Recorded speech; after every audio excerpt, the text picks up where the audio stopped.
حضرت امام موسیٰ کاظم کو لائے ہو رحم اللہ تعالی علیہ، اللہم صلی علی محمد و آل محمد، لائے ہو؟ میں نے کہا جی ہاں میں لایا ہوں۔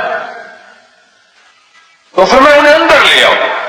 بادشاہ نے کہا انہیں تم نے پریشان تو نہیں کیا، تم نے انہیں اذیت تو نہیں دی، تو انہیں کوئی تکلیف تو نہیں دی؟ نہیں۔ اور میں بادشاہ کے رویے پہ حیران کہ ابھی پل بھر میں تھوڑی دیر میں پہلے تو بادشاہ نے جلاد کو اور کوڑے مارنے والوں کو پہلے سے تیار رکھا تھا، ابھی کیا ہو گیا؟ نہیں، میں ناراض ہوا نہ اذیت دی۔ کہا اچھا میں نے اپنے نفس پر قابو پا لیا ہے، میں نے ان کی سزا کو معاف کر دی ہے اور اپنے غصے پہ قابو پا لیا ہے، انہیں اندر لاؤ۔ میں اندر لایا تو بادشاہ نے بڑھ کے اب شیخ کا استقبال کیا، گلے لگایا اور اپنے ساتھ بٹھایا اور کہا میری مسلط کے وارث بھی آپ ہیں، میری مال و دولت کے وارث بھی آپ ہیں، میری اقتدار کے وارث بھی آپ ہیں، میری دنیا کے وارث بھی آپ ہیں، میری آخرت کے وارث بھی آپ ہیں۔ فضل بن ربیع کہنے لگے میں حیران یہ کیا ہو گیا پل بھر میں آنن فانن، یہ کیا ہو گیا؟ تو کہا کہ پھر انہیں اپنی مسجد میں بٹھایا، ملاقات ہوئی اور پھر آخر میں جاتے جاتے ایک قیمتی صندوقچہ لایا گیا۔ صندوقچہ لایا تو اس نے اپنے ہاتھ سے اسے امام کے حوالے کیا اور پوشاکیں دی، دینار سے بھری ہوئی تھیلیاں دی اور امام نے فرمایا، شیخ نے فرمایا اگر اشراف نفس کے بغیر ہدیہ لینے کا حکم نہ ہوتا تو میں کبھی وصول نہ کرتا۔ اس میں بھی ایک بڑا راز ہے، یعنی وہ ہدیہ جس میں میرے اندر کی چاہت نہیں تھی، مجھے تو پتا تھا میں جا رہا ہوں، جلاد بھی انتظار میں ہے، کوڑے مارنے والا بھی انتظار میں ہے، میری توقع کے خلاف تھا کہ مجھے اتنا ہدیہ ملے گا۔ جو ہدیہ نفس کی طلب، اندر کی طلب کے بغیر ملے اسے کہتے اشراف نفس کے بغیر، اس میں نفس کا تمام نہیں تھا۔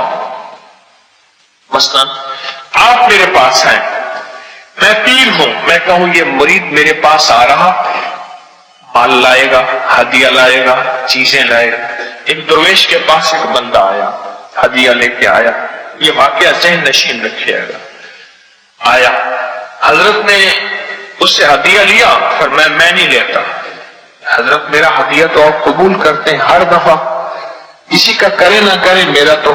فرمایا اس دفعہ تو آیا تھا تو میرے دل میں خیال آیا تھا، یہ ہدیہ لایا تھا، میرے دل میں طمع آ گیا تھا، اب یہ میں ہدیہ نہیں لینا چاہتا کیونکہ اس میں اب طمع آ گیا ہے، طمع میں برکت نہیں ہوتی، طمع میں برکت نہیں۔ اچھا وہ چلا گیا، اچھا حضرت ٹھیک ہے میں واپس لے کے جا رہا ہوں۔ تھوڑی دیر کے بعد آیا، کہنے اب قبول فرما لیں۔ میں نے تو منع نہیں کیا، پر میں حضرت نے اب تو آپ نے ذہن میں کر لیا تھا نا کہ چلا گیا، اب تو وہ تمام چلا گیا۔ قبول کرانے والے جن کے اندر طلب ہوتی ہے، تڑپ ہوتی ہے، وہ اس طرح بھی قبول کرا لیتے ہیں اپنی ہدیہ کو اور قبول کرانے پہ سادہ سمجھتے ہیں۔ میں حضرت میرے جانے کے بعد تو آپ کے دل میں آ گیا، میں چلا گیا، بس چلا گیا، اب تو آپ کے اندر وہ طمع نہیں ہے نا، میں نہیں ہے تو میں بسم اللہ قبول فرمائے، حضرت نے بھی قبول فرما لیا۔ تو حضرت شیخ امام موسیٰ کاظم نے فرمایا کہ اگر میرے اندر یہ اشراف نفس نہ ہوتا تو میں کبھی ہدیہ قبول نہ کرتا۔ ہدیہ قبول کیا، میں انہیں چھوڑنے گیا، پھر محل میں واپس آیا تو میں نے بادشاہ سے پوچھا کیا ہوا؟ کہ لگا انوکھا واقعہ ہوا، جب میں نے تمہیں بھیجا تو میں نے دیکھا کہ میرے محل کو کچھ لوگوں نے گھیرا ہوا ہے اور ان کے ہاتھوں میں نیزے ہیں اور انہوں نے نیزے کی انیاں میرے محل کی بنیادوں میں گاڑ رکھی ہیں اور انہوں نے مجھ سے کہا ہے اگر تو نے فرزند پیغمبر کو، تو نے نبی کے بیٹے کو، کملی والے کے بیٹے کو اگر تو نے تکلیف دی تیرے محل کو زمین میں دھسا دیں گے، اور اگر تو نے ان کے ساتھ حسن سلوک کیا ہم واپس چلے جائیں گے، اس وقت تک انتظار کریں گے۔ میں مجبور تھا ان کے ساتھ حسن سلوک کرنے میں۔ وہ کیا ہاتھ تھا جو 3 دفعہ اپنے سر پہ انہوں نے وارا تھا، وہ یہی مسنون اعمال، یہی حفاظت والے اعمال، یہی اللہ کی ذات کے ساتھ تعلق اور یہی دعائیں تھیں جن دعاؤں کی نسبت سے رب نے ان کی حفاظت کی تھی۔